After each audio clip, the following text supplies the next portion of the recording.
Hello, good morning to most, good afternoon to others. I am your host, Jason Miles, here for another episode of This is Revolution Podcast. As you can see, I am hatless today, and because of my and Ben Burgess's excursion yesterday in a surprisingly sunny day, it started off quite gray and overcast, so we were dressed for the overcast weather as we were walking around the Tianguis in downtown Rosarito. The sun came out. My face got more tan than my head, and now I look like Cisco from the Thong Song video. A little bit. Just a little bit. We're doing a special episode, and sometimes I don't want to pre-record these things.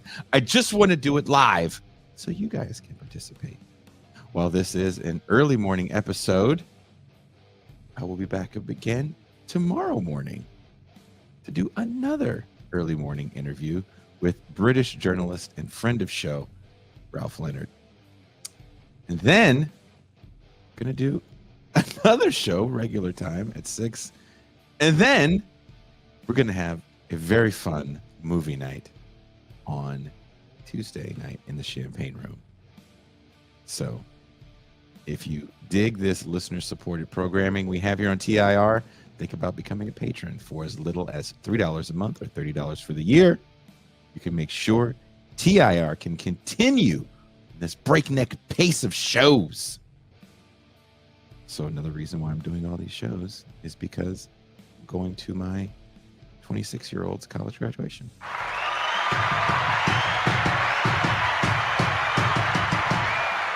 That's right. So there'd be no show Saturday. Usually I'll run an old show. Nope. No show. So I'm doing tons of shows this week. But today, let's talk about the technopopulism convergence. What our guest today, Alex Hochuli, terms technopopulism is not merely a rhetorical flourish, but a substantive fusion of populist appeal and technocratic governance. Rather than a clash between the people and the experts, today's leading figures wield both tropes simultaneously. Donald Trump's deal-maker branding leveraged business acumen as proof of political competence, while Elon Musk's digital operations governance and efficiency, DOGE, initiative frames AI-driven budget cuts as both a popular revolt against bureaucratic waste and an expert solution to government dysfunction. This melding signals that the old binary, populists versus technocrats, has collapsed into an unified political logic claimed to represent the people's will by deploying expert tools to get things done. Since the fall of the Soviet Union, liberal democracy faced a trust crisis. Institutions perceived as distant, unresponsive, or corrupt lost legitimacy. Neoliberalism's promise of wealth through expert-driven globalization failed broad swaths of the population, fueling populist backlash on both left and right. Technopopulism repackages this backlash.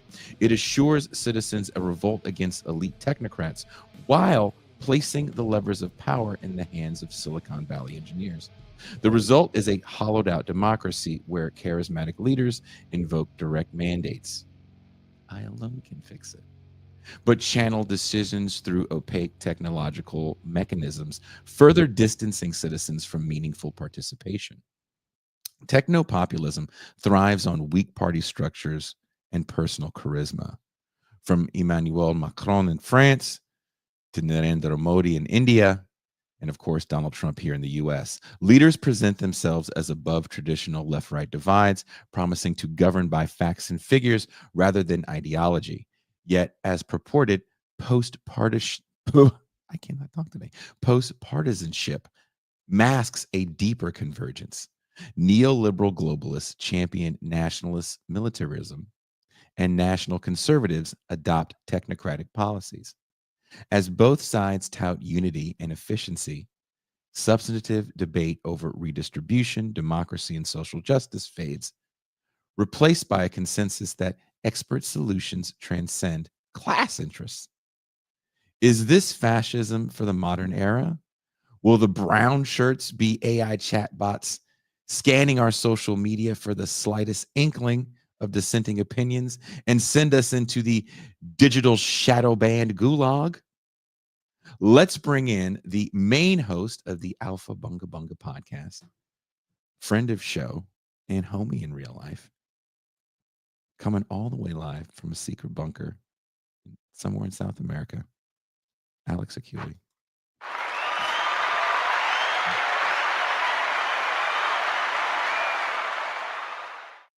Hello. Thank you. Welcome. How'd you like that intro? Was that good enough? It was I mean, your summation of the article was better than the article itself, so we could maybe leave this here. We're done. You know what you forced me to do? And I'm mad at you for this because I scanned the article real quick when I asked you to come on the show. And then I took a deep dive into it last night, reading it a few times. And it kept going back to the book that you referenced, Technopopulism. So I went to go look for it. I am not technologically savvy. I don't know how to get these things for free. And I don't have $70. So I got this sample, which was the introduction. I'll give you a crash course in piracy. We can do this right now. Yeah, I mean, the phrase technopopulism cannot be attributed to me. I mean, that's not my coinage, and I haven't developed the concept either. It belongs to Christopher Bickerton and Carlo Invernizzi-Accetti, and their book is very good. So rather than everything I'm reading so far is extremely, no, that book is spot on. But yeah, no, I'm glad to be here to talk to you about it. I guess we can get on to various different aspects of this, whatever techno-populist convergence. And I've come wearing the uniform, I guess, which is to say glasses, mustache, and bald. Someone had made a comment about us when I announced the show about being bald with mustaches, and for some reason I just didn't put two and two together until both of us were on the screen. I was like, "Oh, this is King's dream." You weren't, last time you weren't wearing glasses. I think last time, so I feel like this is even more. Because you know what? Because I can't see the teleprompter. It makes me squint. I do. Can you expand on what technopopulism is? Yeah. So obviously we're talking about, the title convergence obviously refers to two things which are kind of separate, but which are coming together. So let's start with the what is face value understood today, I think, because most people nowadays will have come across this notion that politics is no longer about left versus right, or that those terms are somehow kind of inadequate for describing the political polarities that exist today, and that the polarization that we do have is between, in some ways, populist insurgents and centrist technocrats, maybe progressives. Different terms here. We can probably link up a whole bunch of terms in the kind of center left, which is to say progressive, globalist, neoliberal, centrist, all these things all in one bucket, and on the other bucket you throw populist, nationalist, right wing, conservative, etc. Right, and so people get a sense that there's these two buckets, and that's been the case for quite a while now. Since certainly since 2015, 2016 in the US with Sanders and Trump.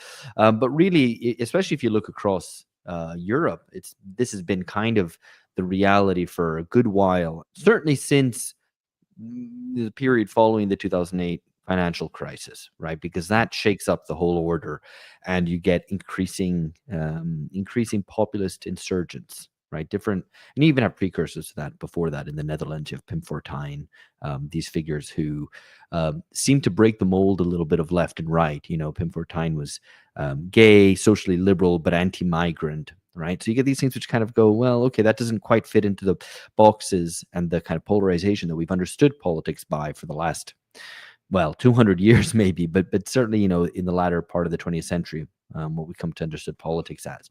Right. So you got the technocracy and populism, but actually, what I'm arguing is that they're kind of coming together. The book that I borrow a lot from in writing this piece, and indeed a lot of the discussions that we've had on Alpha Bunga Bunga, on Bunga Cast, and indeed the book that we wrote also leans on this concept a lot, is technopopulism. That idea is that there's a kind of formal structure to politics, which is technopopulist, which is to say, it is technocracy and populism both abstract from specific interests and visions of society, to the left and the working class, the right and the middle class, and become a kind of make a claim that kind of we're all in this together. And they do it in different ways, right? So technocracy says, well, we already know what the answers are. We know what the ends of politics should be. We want to make sure that we, guarantee order and economic growth. And we just need to make sure that we have the right technical implementation. So we have an independent central bank which sets interest rates and just kind of gets on with things, right? That's a kind of technocratic solution. Or, even this applies even to social policy. Right.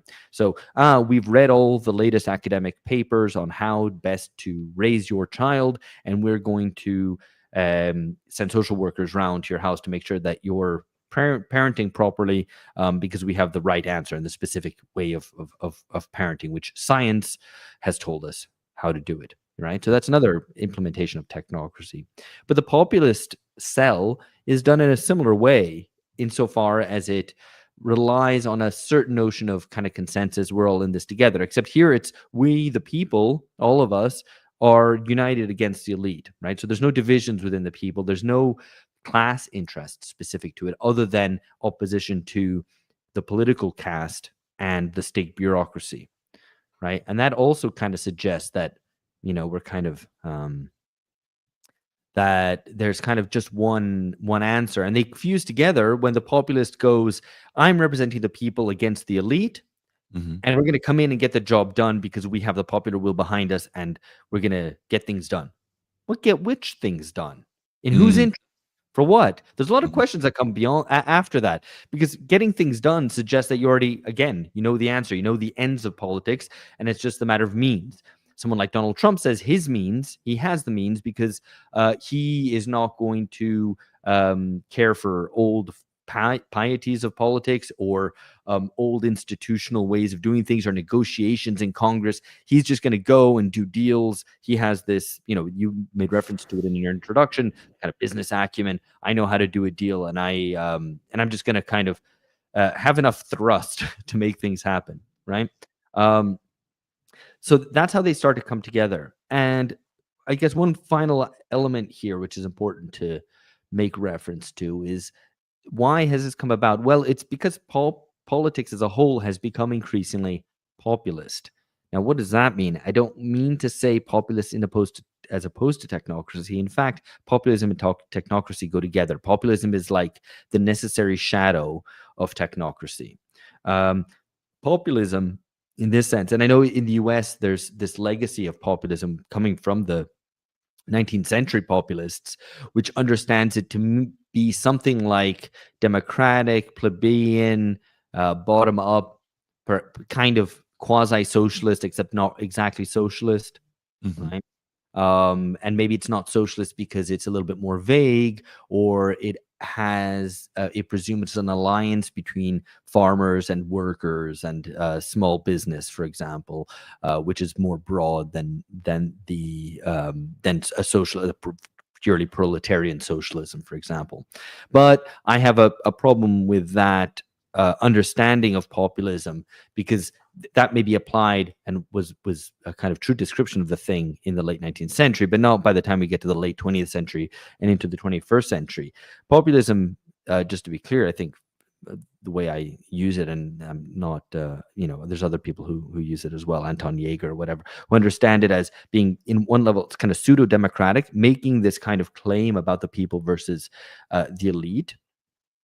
But it is post-ideological in the sense that it doesn't have a coherent programmatic element to it. It often involves a kind of mix and match kind of bit of policy making, right? And it doesn't really have a program as such. And then finally, and this is very important, at an organizational level, it's kind of post-party. What does that mean? So like, it's not any more rooted in grassroots politics and different forms of civic association, which feed into a political party, which has a mass membership. It has cadres which are formed. It has local branches which are able to channel interests and ideas up from the people and its members up to the kind of leadership of the party. Like that is to say, a party which is genuinely popular, organic, and representative. We don't know these things. I mean, the U.S. kind of with the Democrats and Republicans, hasn't ever had it, at least in the form of those parties, maybe. But even in kind of Western Europe, where you did have parties which actually functioned as kind of democratic popular vehicles, they've been completely hollowed out. And so populism is a way of kind of referring to the people and being kind of quote unquote democratic, but without the party structures, which are the kind of meat and potatoes of actual democracy. And so you just have this kind of leader at the top, and you got a kind of mass of people who turn up. And the Bernie Sanders thing was very populist in that respect.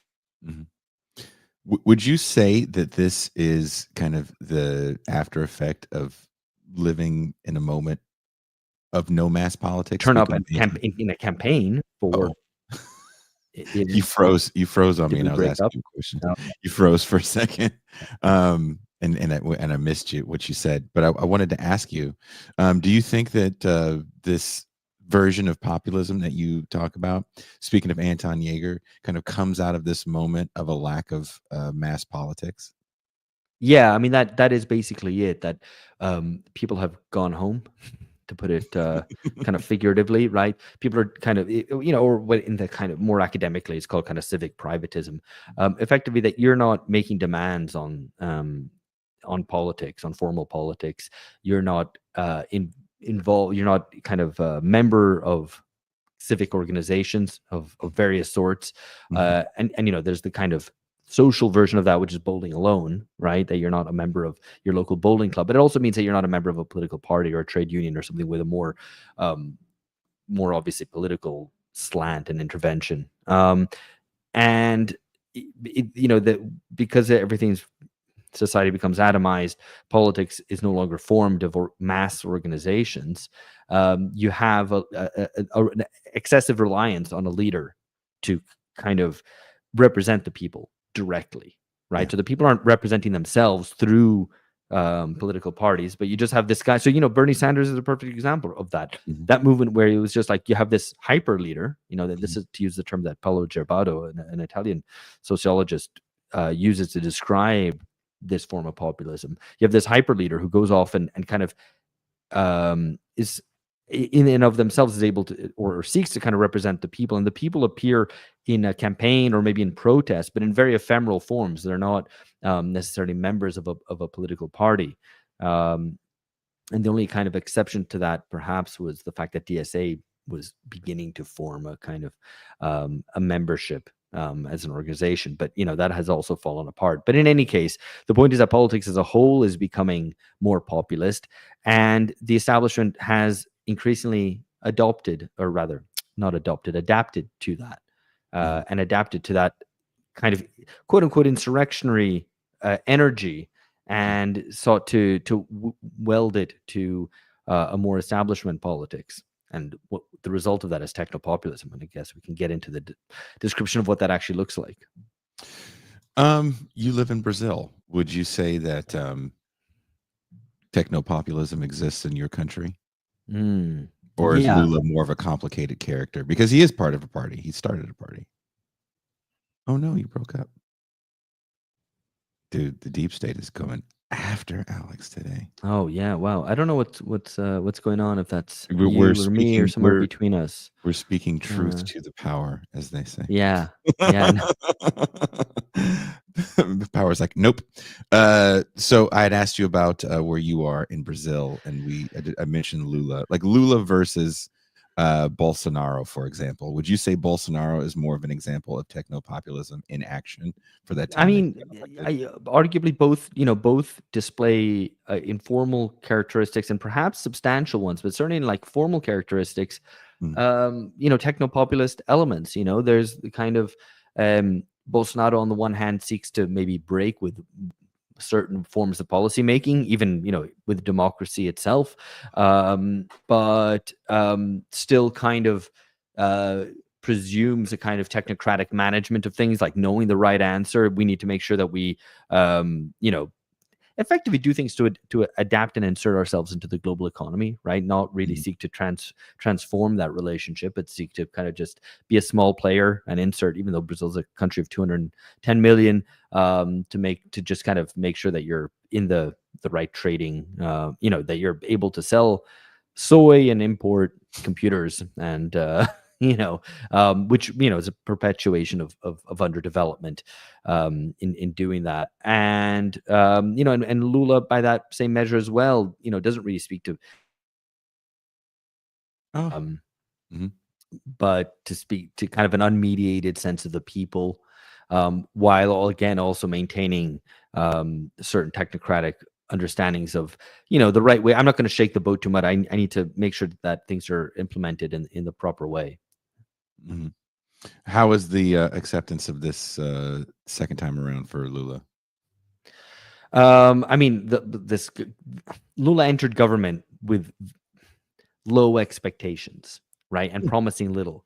And it's important to remember that he did this already in 2003. People were very excited when he was elected back in 2003, the first time round. But even there, it was premised on giving up a lot of the left-wing commitments that him and his party had developed in favor of something much more neoliberal.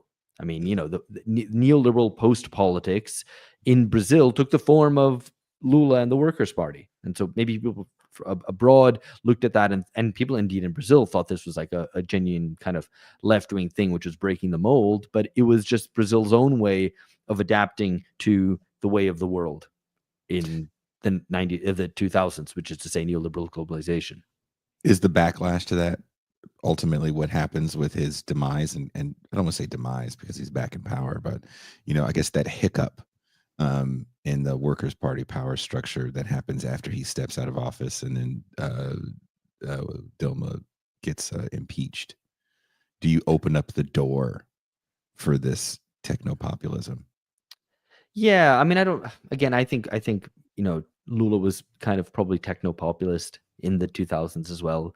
Dilma was We as would call well. proto I mean, technopopulist. because I think, well, because the issue is, and again, this is taking from Mhm. Bickerton and in Bernetzi's book, which is to say that politics is now technopopulist, right?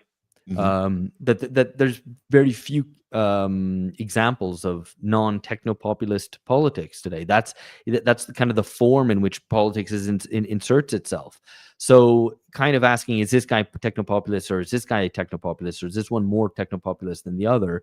I think it's probably the wrong question. Not to turn that turn No, the that's tables fine. on you, but I think it's a wrong question. I think we have to, if you understand that term in its kind of true weight, you understand that this is the way that politics is carried out. A non-techno-populist politics would be one that seeks to represent a distinct interest in society, maybe a distinct section of society, and is able to channel that through kind of grassroots politics up to the state in a Mhm. coherent fashion, and have a real programmatic politics. I mean, effectively, to be political in the way that has traditionally been understood, and the kind of mediatic way that politics is pursued, with this leader that stands above and kind of separate from the rest of a party or society. That kind of leaderism itself is already kind of techno-populist. I mean, I feel like we're in a moment where people in general look at themselves as their own business entities. Um, and there's always PR statements that just normal people make. A celebrity dies and it's thoughts and prayers. It's like, who the fuck says that? You didn't know him. Why do you have to give a PR response to someone you don't fucking know? That's a very good point. Yeah. It just feels like this is the natural order of things, and we as a society are totally okay with this idea of a populist that is a bit of a technocrat, because we are, as a whole, kind of aspiring PMCs. That's good. I mean, that's a good point. It's hard to have an expectation that politicians will not behave in this way if we ourselves do as well. And it's funny. I don't know. I'm kind of thinking out loud here, so I might have to kind of go back on myself. We'll see. But Mhm. I think the we expect and are thrilled by politicians who seem to be authentic, right? I mean, the real kind of, especially the year of left populism, from 2015, maybe a bit earlier, 2013 through to 2020.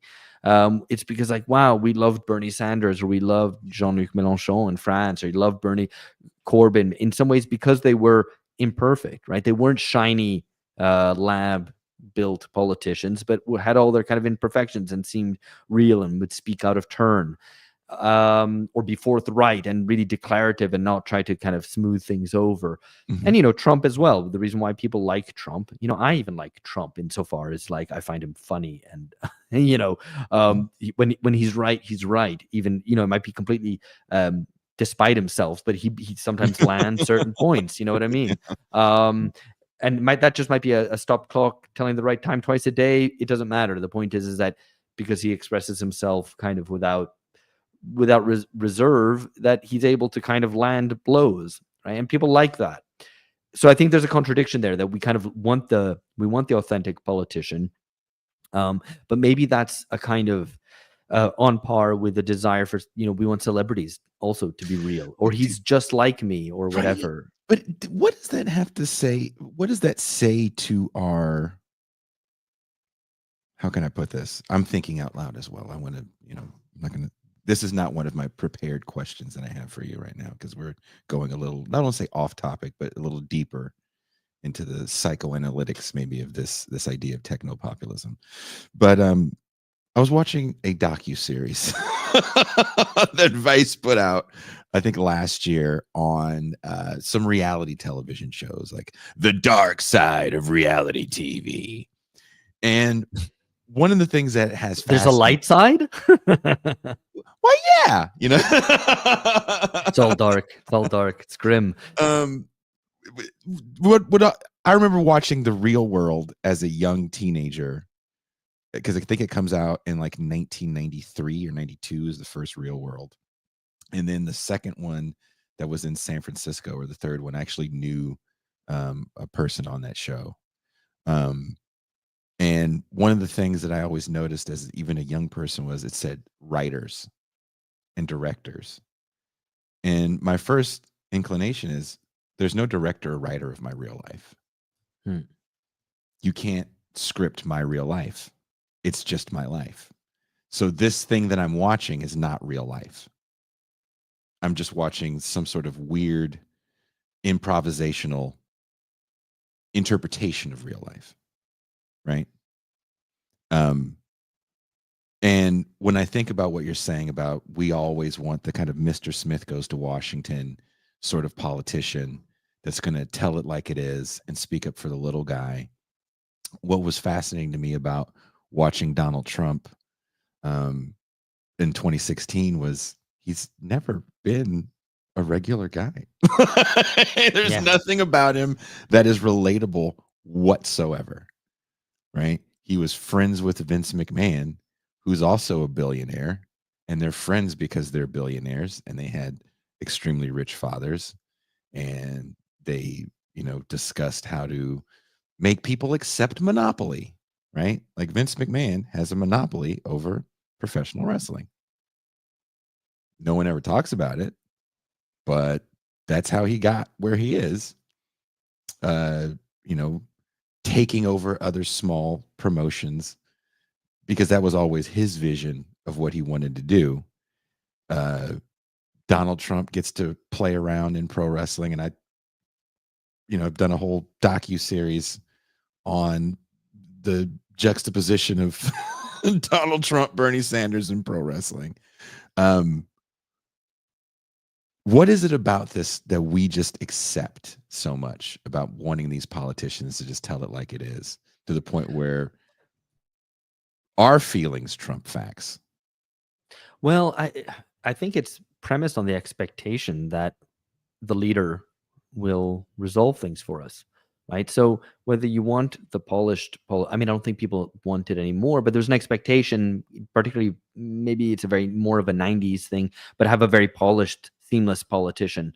And in the counterpoint to that ostensibly is the authentic one who's a bit warts and all, has maybe misspeaks or whatever, and you kind of like them for it because and even a Trump figure who is by no means kind of the man on the street, but everybody knows this, right? I mean, it's like when people try to, like, Democrats say, don't vote for Donald Trump. He's actually a millionaire. He's not an ordinary guy. And I'm like, no. Who's under the pretense that he was? I don't think anyone's under illusions there. But in fact, it was the opposite. It was like, yeah. He's a corrupt son of a bitch, but he's able to tell it like it is. He's able to expose the political class for what it is. And that is the appeal, and to a certain extent, he lands his blows, and we get a kind of a frisson from that, and feel like, oh yeah, he's really saying it, But I think the error is in the expectation that there will be a leader figure who can do this one way or the other, right? I think that would probably be the error, and there's always it's always it's like there's like to a certain extent, I think, kind of diminishing returns on authenticity, right? Because you can have, because everybody becomes unmasked. But he's not truly authentic. He's not actually exactly what I was looking for. And I don't know. Maybe that period itself is over, right? In looking for the kind of authentic politician, because I don't know. Maybe we're also, to flip it around and to kind of pick up a bit on what you were saying about scripting. We're so now inured to the idea that things are scripted and manufactured, right? Because we participate in ourselves. Oh, I'm going to make my TikTok, and that you're having to buy a ring light and make yourself look pretty or whatever, right? So everyone's doing the kind of engaging in the theatricality of of what we take to be real life. Now everything is so spectacularized that maybe we're tolerant also of politics also being that, right? We don't have the expectation of kind of some authenticity there, and whether that's right or wrong, I think maybe, one way or the other, we shouldn't be looking for the leader to kind of resolve the problems for us. Is politics just more entertaining than it was 30 years ago? Well, but that's because there's something at stake, right? So before it was just spectacle, but with no real meaning. Now there's potential third world war on in extremis, and maybe we don't have to go that far. But there's a lot more at stake because the conditions for the reproduction of contemporary society are much more threatened. You don't have, the kind of economic basis is under threat, and that's not just because Trump, smacks tariffs on everything. And if we didn't have that, everything would be fine, right? Just at the kind of level of the economic base, we know that things aren't, that we're in a period of very low growth, and that isn't likely to change at any point in time. In fact, you'd probably need a third world war to and have enough destruction of capital to kick off growth again. Are we going to see a world war, or are we going to see more of this proxy war? Yeah, I mean, I say world war just to kind of put things in, I think it's just a different terms. Name. I feel you, because it feels like a different name for the same thing that we're dealing with currently. I mean, I don't think there will be a world war, and at any rate, even if there were such a thing, it would the form that it would take would catch us completely by surprise anyway. We don't have mass kind of conscription armies. The idea that Western societies could create a conscription army is like completely inconceivable right now, right? I mean, if they try to do that, then you might actually genuinely create the conditions for revolutionary politics today. So I'd like to see them try, but people are just not going to go fight and die for their country on a mass basis. I don't see that so that's not going to happen. But you're right. There's, I mean, the possibility of various kind of proxy wars, very high tech proxy wars with drones, with kind of digital attacks and so on. That's very possible. But I mean, we're getting, I don't know, we're getting off topic. I mean, meandering a little bit. Perhaps, yeah. Well, you kind of had me when you talked about authenticity, and I do think we're in a post-authenticity era where you and I know I'm a little older than you, but we're still kind of in the same age range where we grew up in this era of selling out. And the idea of selling out is just gone. Everybody's selling out. That's what you're supposed to do. It's the ideology of success, right? I mean, ultimately, that's what everybody has bought into, which is a very kind of a bit of a shallow and sad way of looking at the world, at development in terms of a personal sense of where you're going with your life. Because if obviously you would rather be successful than not successful, but like, okay, but yeah, I think you have to ask further, what does success actually mean? Is it purely and there's an easy way to quantify it, Mhm. right? And or there's an easy way to qualify it, which is simply by quantifying it. How much money are you making? Yeah. Right? That's one easy way, and it's the most Yeah. intuitive and graspable one, but it's also, as everybody knows, probably the most shallow one. But for a lot of people, that's, I mean, you take that, obviously, Yes. you Yes. I'm yeah, you'd dealing rather with that. I'll tell you maybe off air about what I'm dealing with when it comes to that. But right.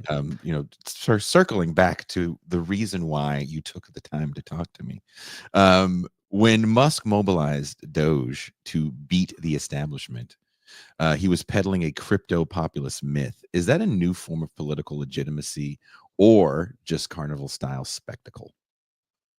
Mhm. Mm. I like the way you phrased it.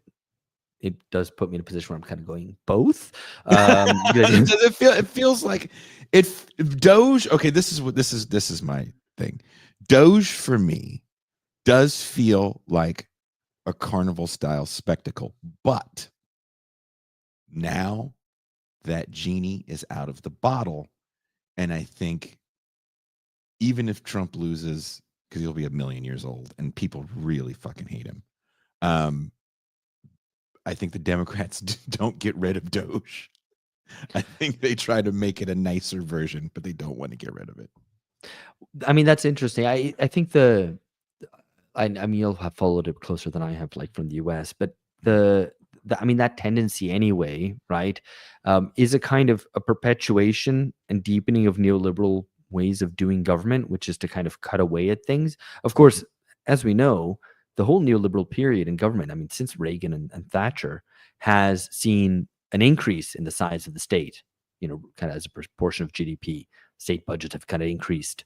Mm. Um, you know, and very rarely do you see a cut in that. And every future crisis only increases the size of the state as well. So of course the neoliberal, or the kind of libertarian aspect of the neoliberal cell of kind of cutting down the bureaucratic state, the administrative state, is a lie. I mean, it's a very big lie. But what does happen is what you have is a restructuring of the state. And when you have cuts, they often go against kind of the softer areas. So it's, welfare was the big one, right? And kind of rolling back both welfare provisions and the state's capacity to run industries directly in the places where you've had nationalized industries and they were then privatized. Or in public funding for various industries and so on. That stuff gets cut kind of in the early waves of neoliberalism. But, a lot of stuff has been cut back. So what gets cut back now? Well, you can cut back welfare a bit more, but then you can also cut back various artistic and cultural Yeah. support, whatever, national parks, etc.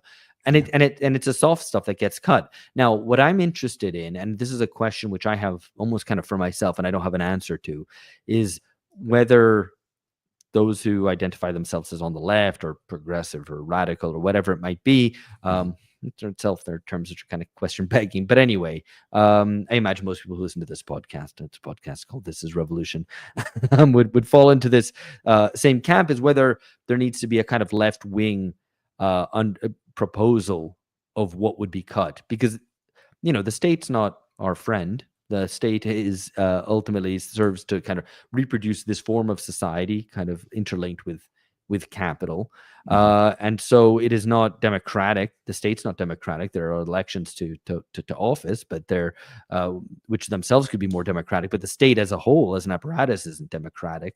And there's the question to be asked, like, what would we cut? There's a lot of ways in which the state supports monopolies or oligopolies, Yeah. as against small business, for example. I don't know. You might want to tear away those supports. You might want to cut away intellectual property rights, or you might want to. There's various different things, and there's a discussion to be had about what that would look like. The conditions in the U.S., of course, are a bit different to the example that I'm about to give, which is one of the most successful recent examples of a kind of center-left government, which is in Mexico, first under AMLO and now under Claudia Sheinbaum, where the Morena party has been implementing what they call a Republican austerity, right? So this is not the neoliberal austerity, but is a kind of more a form of austerity which is a public interest, which is kind of cutting away those elements which don't serve the public interest.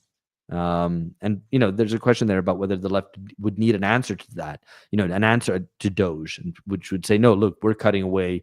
Of course, you'll have the usual kind of favored left-wing things to cut, which would be the armament industry, right, and the military-industrial complex. That goes, I think, without saying, but there's probably more that can be said there too. It's interesting that you bring up Mexico, of all places, and not maybe Spain, especially since the book Techno-Populism talks about Podemos being a left-wing version of what we're talking about. And again, what we're talking about is kind of the language of politics, which is just how politics is going to be getting done moving forward. Living here in Mexico, it's an interesting place to live because I'm not close to Mexico City. So this whole region I live in is all tourism. From the top, Tijuana, to the bottom, which is Cabo, longer than California, it's all tourism. So Mexico City, for the most part, leaves this area alone. But there's still some programs that are extremely favorable that they've rolled out, even in my time here, as far as kind of like pensions or a pension-esque kind of plan for elderly Mexican citizens. That's been extremely helpful, as poverty here is as people can imagine, very, very high. I mean, there's still American companies everywhere, right? The Pemex gas is gone where I live, and it's all Chevron and Arco stations. Starbucks is here as well. Mm-hmm. So it is not a left-wing paradise by any stretch of the imagination. But are they doing something right? I mean, that's a good question.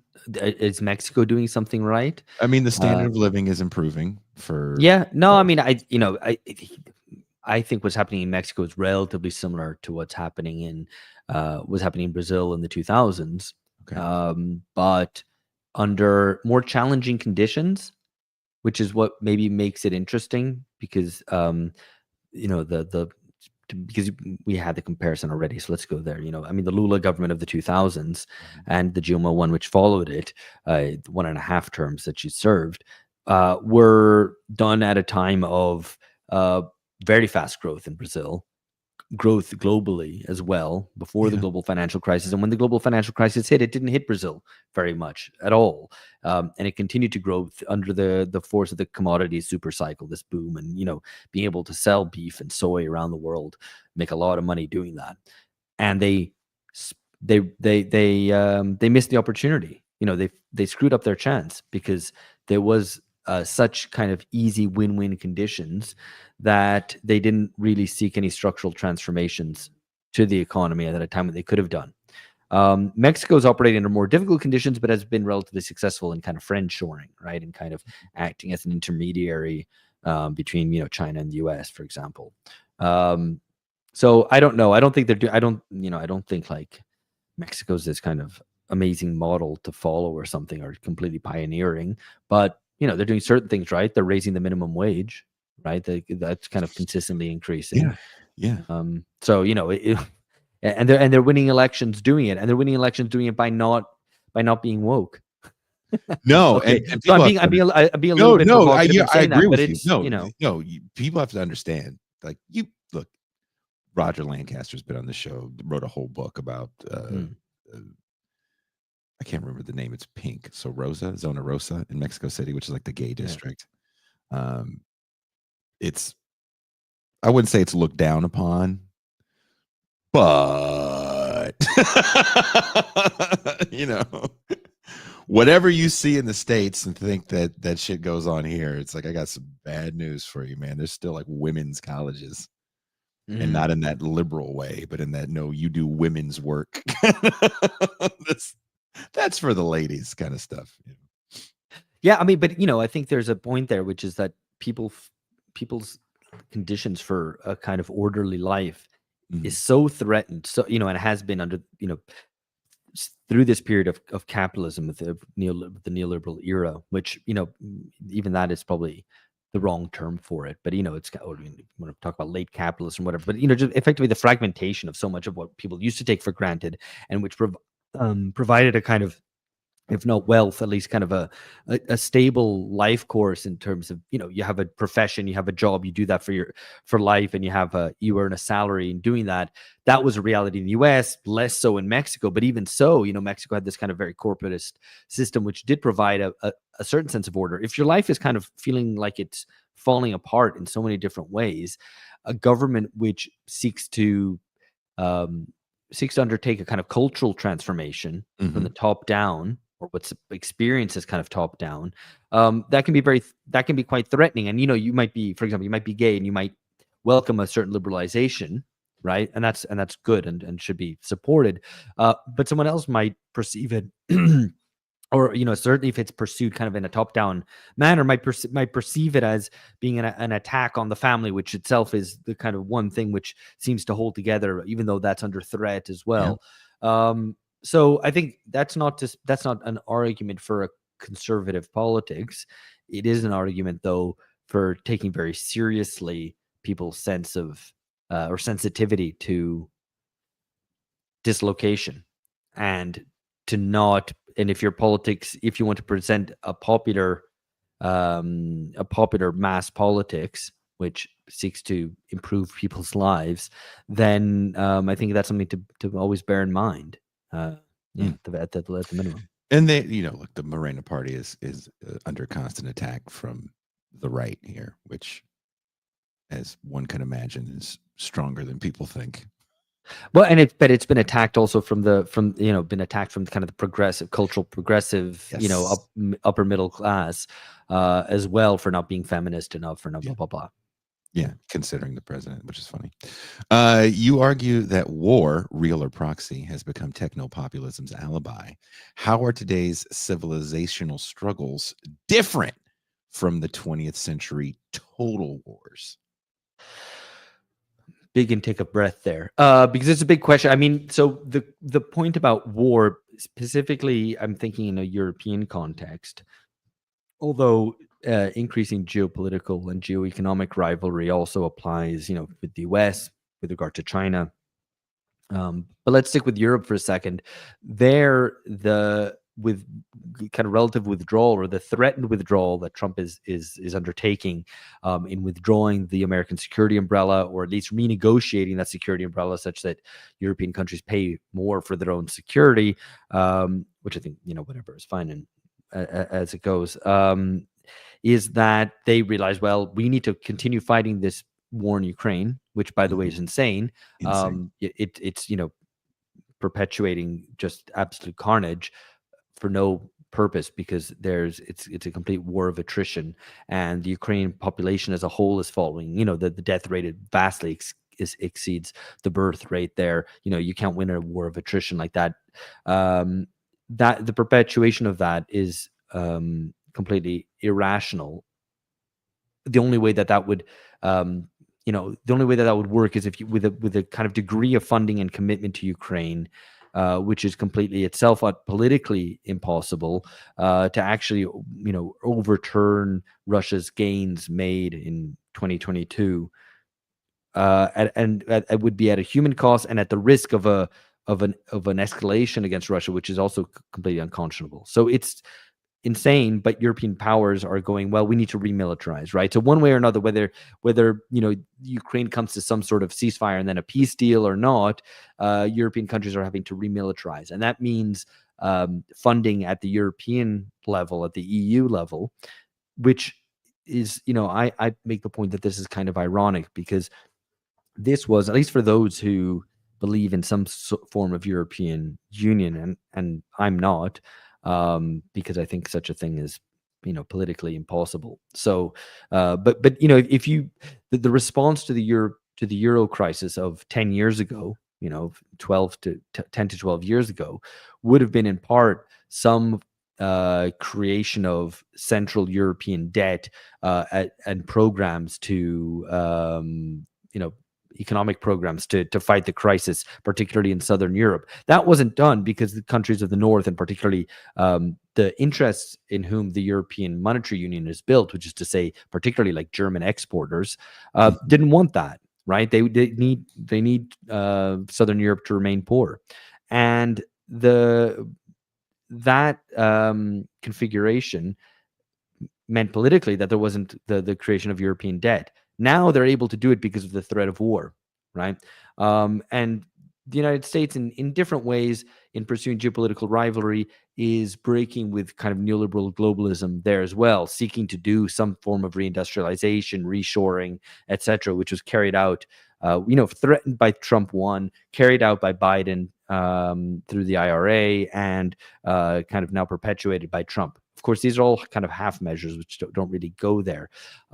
But the aegis under which a move beyond neoliberal globalism is being carried out is precisely war, the threat of war, geopolitical rivalry, and so on, which is disappointing, of course, for those on the left who are pushing for a different exit to neoliberalism. That other exit to neoliberalism usually goes under the term Green New Deal. I mean, that's what it was called under, Sanders and the kind of progressive or the left wing of the Democrats in the U.S. or in various European attempts to overcome neoliberalism. And Jeremy Corbyn in the UK is one, was one example of that. But different iterations of this as a form of reindustrialization, but under green terms, also reducing emissions, but also providing welfare. It became the kind of catch-all program for the left, or at least the not.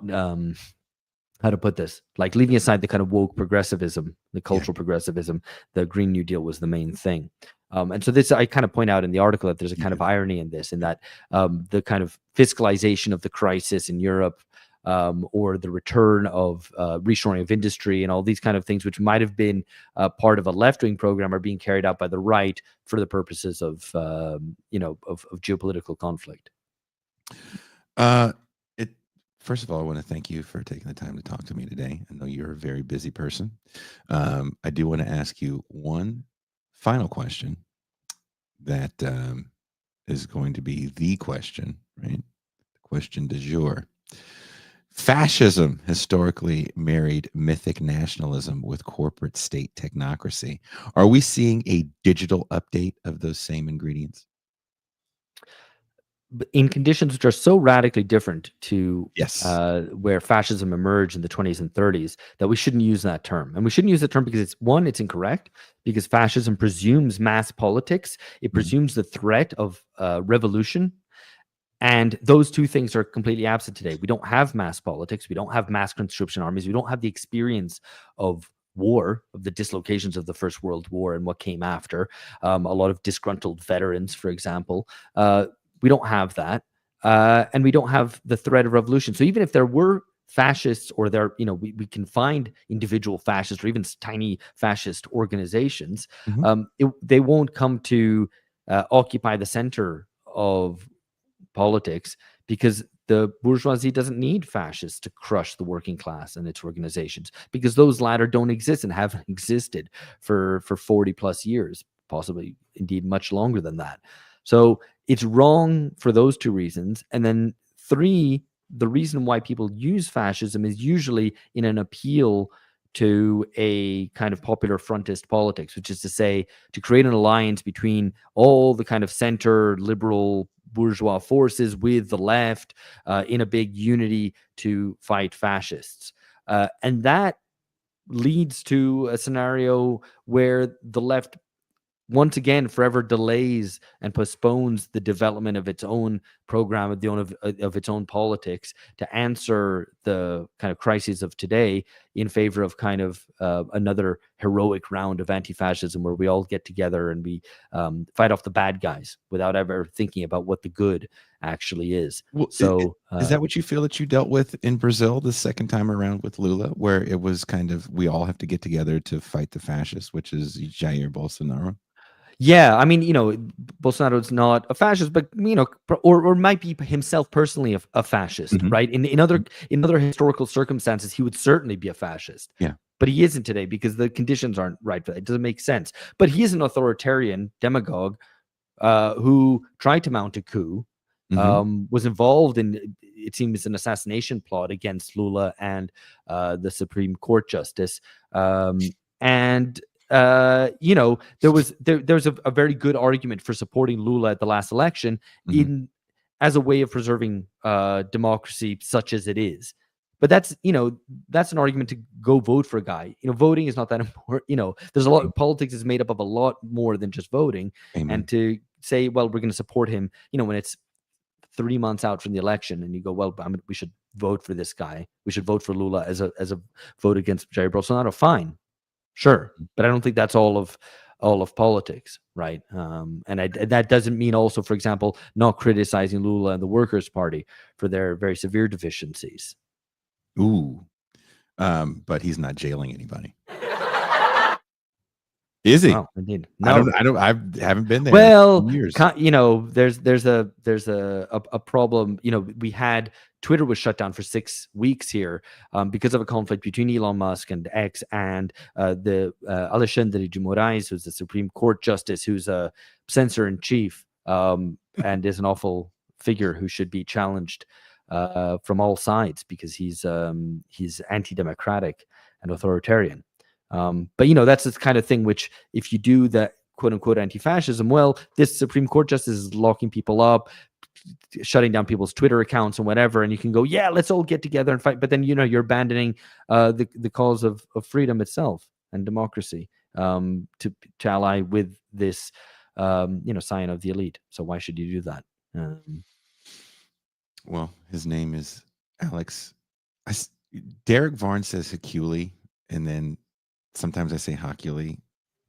Well, yeah. I mean, I'm not picky, but Hochuli, if you want. And then you want to fucking give us the third. You want to? Well, then that's fine. Just go with what you were gonna go with anyway. You're just gonna have a nickname for us, and that's just what it is. Alex H. That's fine. Can we just Al? You don't feel like an owl though. I don't feel myself like an owl. No, you're too lively to be an owl. It's always Al Bundy, the connotation. You can't be an owl. You're an owl. You are Alex. But look, wherever you guys are watching or listening to the show, there's links in the description. Before I even write the description to the show, there's a link to the article in Compact Magazine, Techno-Populism Convergence. Alex, thank you so much for taking the time to talk to me. I really appreciate it. Thank you. I always enjoy it. And what do you have working at Alpha Bunga Bunga right now? What's coming up? Well, we trying to put together an episode on Poland's elections, which will be very techno-populist. If you want to find more examples of this, is Kuba going to come on that show? Our deep state? Maybe we should. I hadn't thought of it. Maybe. Interesting. Maybe I will think about that. Yeah. I'll connect you. Do you have his email? I'll connect you. Yeah, please do put me in touch. And we just have an episode on Romania. So we're not we're not like just an Eastern Europe podcast, but both of these are really good illustrations of the technopopulism convergence that's going on. So people might want to check out those episodes if they're interested in what we've been talking about here. Again, Alex has one of my favorite shows. I definitely learn a lot. I don't want to say steal some of the guests, but I definitely have interviewed some of the people you've interviewed. I don't think it was stealing. I think it was. They don't belong to us. They're their own people. But keep doing the good work, and thank you so much. And have a good rest of your day. You too. That is Alex Hochuli. And I'll be back tomorrow morning with Ralph Leonard. We're going to talk Trump, tariffs, Hollywood. And until then, I am